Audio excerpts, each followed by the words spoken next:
Coming up on Mountain News at 5:30, the family of a student wrestler will receive millions of dollars from a Southern Kentucky college as the result of a wrongful death lawsuit. And finance officials are scrambling to stabilize the banking sector. An update on the latest bank rescues as lawmakers push to protect small businesses and customers.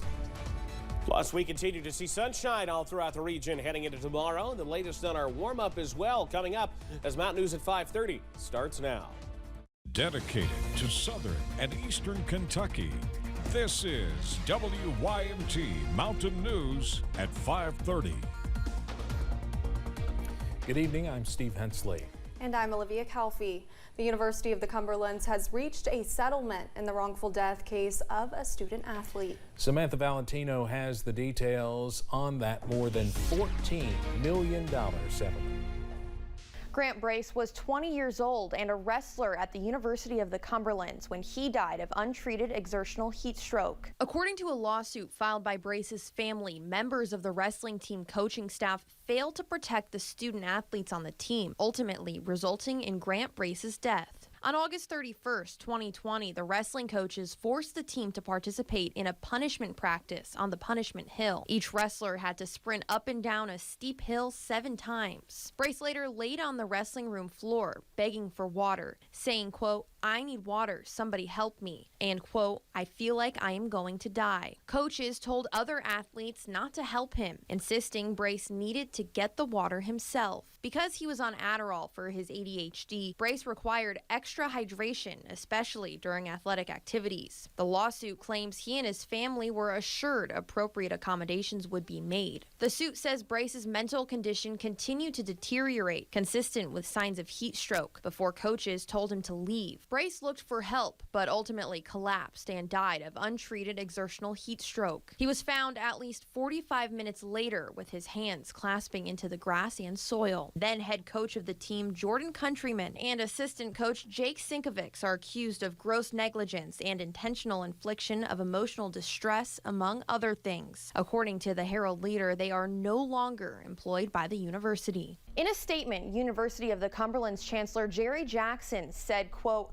"We sincerely hope that resolving this matter early in the legal process will offer the Brace family a measure of peace and healing." As part of the settlement, the University of the Cumberlands agreed to implement the Brace protocol to educate coaches and athletes about exertional heat strokes in order to prevent further heat-related deaths. It has been a beautiful start to spring, which sprung about 10 minutes ago, 5:24 p.m. The official vernal equinox out there, and it looks absolutely beautiful. Feels a little chilly for the first day of spring. We're at 50 here in Hazard, as we've seen some spots grab up or get up into the 50s this afternoon. 50 in Hazard, Prestonsburg. In fact, many of our Cumberland Valley locations in the 50s right now. Even Irvin at 52, as is Manchester and Harlan. So the mild air continues thanks to high pressure firmly in control of the forecast. As we head through the rest of tonight, we will continue to see dry skies out there for the next 12 hours. Skies stay dry, but we'll also see an increase in some cloud cover. But no matter, it will still get chilly. 40 at 8 o'clock, all the way to 30 as we start to wake up for our Tuesday morning. And guys, that's when the changes start to work in. I'll have the very latest in just a few minutes. Thank you, Evan. Former President Donald Trump's legal team is asking a judge to toss out evidence against him from a special grand jury in Georgia. The evidence comes from a probe Fulton County District Attorney Fonnie Willis conducted last year regarding Trump's efforts to overturn election results in Georgia. Trump's lawyers filed a motion that says the investigation was conducted under an unconstitutional statute and through an illegal process. Trump's motion seeks to disqualify her from pursuing any charges against him. So far, no charges have been filed. A federal agency announced it is granting more than $25 million to fund hazardous material and pipeline safety programs. It comes after last month's toxic train derailment in East Palestine, Ohio. In a news release, the Pipeline and Hazardous Materials Safety Administration says the grants will support projects for training first responders during hazmat incidents. It will also advance safety technologies and reduce environmental impacts. Trading on Wall Street held steady today following new efforts to bring back confidence in the banking sector. Two troubled banks were bought by rivals over the weekend, and this morning the FDIC extended its bidding process for the purchase of Silicon Valley Bank. CBS's Skylar Henry has the latest. Shares of First Republic Bank took another hit Monday in a sign of continued investor anxiety in the banking sector. This after First Republic's $30 billion infusion from a group of bigger firms last week. Other financial institutions fared better Monday, following sales over the weekend of New York's failed Signature Bank and Switzerland's troubled Credit Suisse. European Central Bank President Christine Lagarde welcomed the news. These actions are instrumental for restoring orderly market conditions and ensuring financial stability. The FDIC extended its sale for Silicon Valley Bank, citing substantial interest from multiple parties. That bank's collapse 10 days ago triggered the latest banking crisis.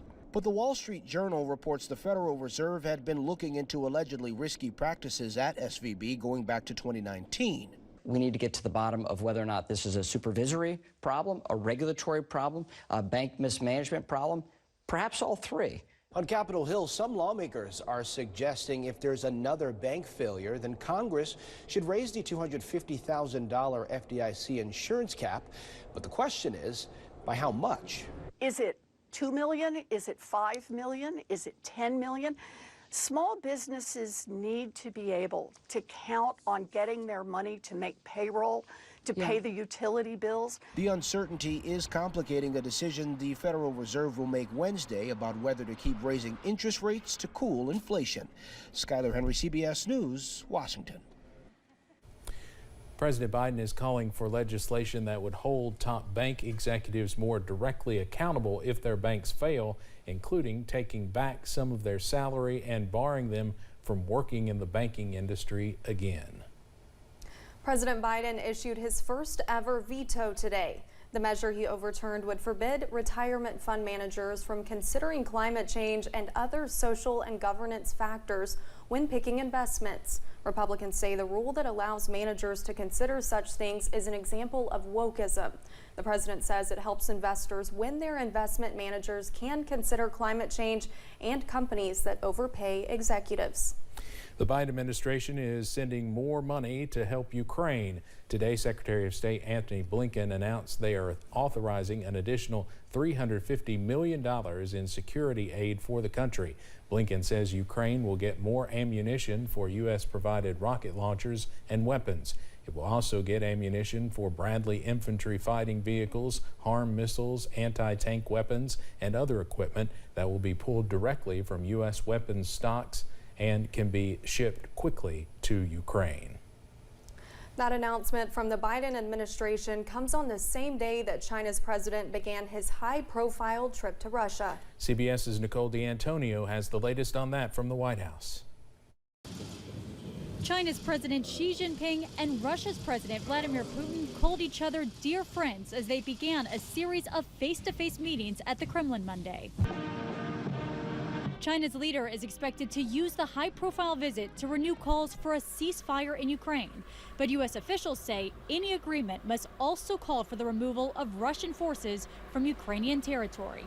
The world should not be fooled by any tactical move by Russia, aided by China or any other country, to freeze the war on its terms without any viable pathway to restore Ukraine's sovereignty and territorial integrity. The U.S. State Department announced another $350 million in weapons and equipment to Ukraine, saying the U.S. will continue to stand by the besieged country as long as it takes. The meetings between Xi and Putin come just days after the International Criminal Court issued an arrest warrant for Putin for the deportation and abduction of children from Ukraine to Russia. That President Xi is traveling to Russia days after the International Criminal Court issued an arrest warrant for President Putin suggests that China feels no responsibility to hold the Kremlin accountable for the atrocities committed in Ukraine. The Kremlin doesn't recognize the ICC's jurisdiction, and Russia's investigative committee said it is opening a criminal case against a prosecutor and 3 judges of the ICC over the arrest warrants. Nicole D'Antonio, CBS News, the White House. China, the U.S., and Ukraine also do not recognize the ICC. but the court's announcement still affects Putin's international standing. Coming up on Mountain News at 5:30, it's the time of year we all like to declutter our homes. Expert advice to help you expand your spring cleaning into your finances. Plus, we've got sunshine and warm air in the forecast through the week. The breakdown after this.